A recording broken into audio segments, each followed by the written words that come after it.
जय Jagannath. Doubt clear with Devesh YouTube channel में आप सभी बंधुओं का हार्दिक अभिनंदन है। हम लोग सीटेट 2023 दिसंबर में जो आने वाला है उसके लिए हम लोग प्रीवियस ईयर के प्रश्नों को डिस्कस कर रहे थे। तो 2021 और 22 में जो ऑनलाइन एग्जाम हुआ था उसके प्रश्नों को हम लोग देख रहे थे। अभी प्रोबेबिलिटी वाला टॉपिक चल रहा है, ठीक है, प्रायिकता जो 9-10 में होता है क्लास। तो देखिए 29/12/2021 में सीटेट में पेपर 2 में ऑनलाइन एग्जाम में जो प्रश्न पूछा गया था, क्वेश्चन नंबर 44 क्वेश्चन क्या पूछा गया था देख लीजिए। संख्याओं 1 2 3 4 50 संख्या दिया है 1 2 3 4 50 में से एक संख्या को 1 2 3 4 5 50 तक दिया गया है। उनमें से एक संख्याओं को यादृच्छिक रूप से मतलब अचानक से चुना जाता है, ठीक, चुना जाता है, ले लिया जाता है एक संख्या को।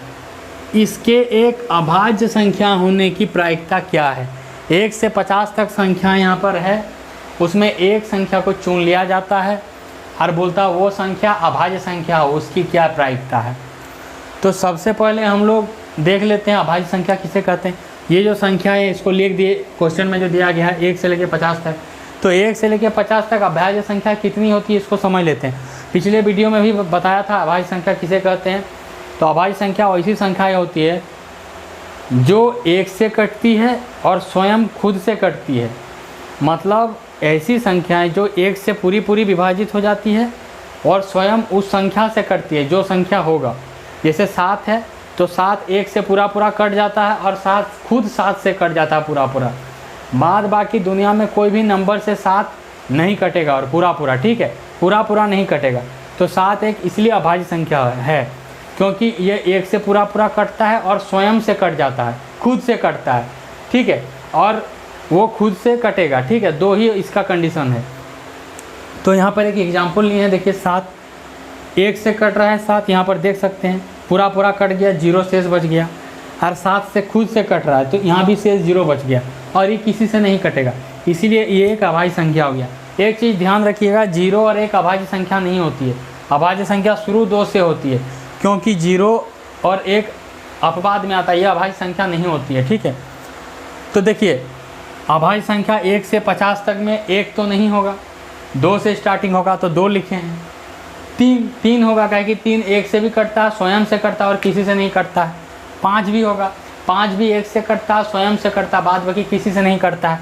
7 अभी बताए, 11 भी 1 से कटता है और स्वयं से कटता है। 13 भी 1 से कटेगा, स्वयं से कटेगा और किसी से नहीं कटेगा, इसलिए 13 भी एक अभाज्य संख्या है। 17 भी 1 से कटेगा और स्वयं 17 से कटेगा और किसी से नहीं कटेगा, इसलिए 17 भी एक अभाज्य संख्या है। 19 भी 19 भी अभाज्य संख्या है क्योंकि ये 1 से कटेगा पूरा और स्वयं 19 से कटेगा और किसी से नहीं कटेगा, इसीलिए 19 भी एक अभाज्य संख्या है। 23 भी एक अभाज्य संख्या है क्योंकि यह 1 से कटता है पूरा और स्वयं से खुद से कट जाता है 23 से पूरा, इसलिए 23 भी एक अभाज्य संख्या है। 29 भी 1 से कटता है पूरा और स्वयं 29 से कट जाता है, ये इसलिए ये भी अभाज्य संख्या है। 31 भी 1 से कटेगा पूरा और स्वयं खुद 31 से कटेगा और किसी से नहीं कटेगा, इसलिए ये भी एक अभाज्य संख्या है। 37 भी अभाज्य संख्या है क्योंकि ये 1 से कटेगा और स्वयं 37 से कटेगा और किसी से नहीं कटेगा, ठीक है।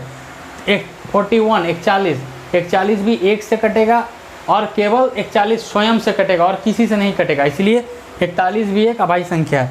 43 भी 1 से कटेगा पूरा और 43 से पूरा कटेगा, इसलिए 43 भी एक अभाज्य संख्या है। 47 भी 1 से पूरा कटेगा और खुद 47 से कटेगा पूरा, इसलिए 47 भी एक अभाज्य संख्या है। तो जो क्वेश्चन में मेरा दिया गया था 1 से लेकर 50 तक के बीच में अभाज्य संख्या एक चुना जाता है, तो 1 से 50 तक में कितना अभाज्य संख्या निकला टोटल, ये सबको गिनेंगे तो 15, ये सबको गिनेंगे ना तो 15 होगा। आप गिन के देख लीजिएगा, अभाज्य संख्या 0 1 नहीं होता, 2 से स्टार्ट होता है और टोटल यहाँ पर 47 तक खत्म हो गया। तो यहाँ पर बताया अभाज्य संख्या क्या होता है, 1 से कटता है, स्वयं उस संख्या से कटता है। तो 1 से लेकर 50 तक में टोटल 15 अभाज्य संख्या है। अभाज्य संख्या के बारे में आप समझ गए। अब इसकी प्रायिकता निकाल देंगे, नेक्स्ट स्लाइड में देखते हैं इसको। अभी हम देखिए 1 से 50 तक में कितना अभाज्य संख्या है, टोटल 15 गो यहाँ पर लिख दिए 15 गो। अभी इसके पीछे में देखें ना 15 गो टोटल लिख दिए और अनुकूल परिणाम की संख्या तब 15 हो गया क्योंकि इसके अभाज्य संख्या होने की प्रायिकता यही अनुकूल परिणाम है। तो अनुकूल परिणामों की संख्या मतलब अभाज्य संख्या होने की, 1 से 50 तक में 15 अभाज्य संख्या, इसको लिख दिए। और परिणामों की कुल संख्या 1 से 50 टोटल संख्या, तो 50 ही कुल संख्या हो गया। परिणामों की कुल संख्या 50 हो गया। प्रायिकता का फॉर्मूला क्या होता है, किस चीज़ का प्रायिकता निकालने बोल रहा है, 1 से 50 तक के बीच में एक संख्या चुन लेता है, वो संख्या अभाज्य है, इसकी क्या प्रायिकता है, मतलब 1 से लेकर 50 तक में अभाज्य संख्या होने की प्रायिकता क्या है। तो यहाँ लिखें 1 से 50 तक में अभाज्य संख्या होने की प्रायिकता, इसी का प्रायिकता पूछ रहा है ना। तो अनुकूल, इसका फॉर्मूला क्या होता है, अनुकूल संख्या, परिणामों की अनुकूल संख्या बटा परिणामों की कुल संख्या। तो अनुकूल संख्या यहाँ पर परिणामों की कितनी आ गया, 15, तो 15 लिख दिए। और कुल संख्या कितना आ गया, 50, तो 50 लिख दिए। 5 से काटेंगे 3 बार में 15, 5 से काटेंगे 10 बार में 50, तो इसका क्या आंसर हो गया, 3/10। इसका आंसर कितना हो गया, 3/10। आप देख सकते हैं कितना आसान प्रश्न आपको सीटेट में पूछा जाता है। ठीक है, अभी प्रोबेबिलिटी वाला टॉपिक चल रहा है, इसके बाद मेंसुरेशन चलेगा और भी जितना सारा चीज़ें सब चलेगा, उसके बाद नंबर सिस्टम लास्ट में चलेगा। ठीक है, आप लोग चैनल में जाके सभी प्लेलिस्ट में वीडियो को देखिए और दिसंबर 2023 में सीटेट का जो एग्ज़ाम होगा उसके लिए अभी से तैयारी में लग जाइए। ठीक है, तभी अच्छा स्कोर कर पाइएगा। तब तक के लिए धन्यवाद। जय जगन्नाथ।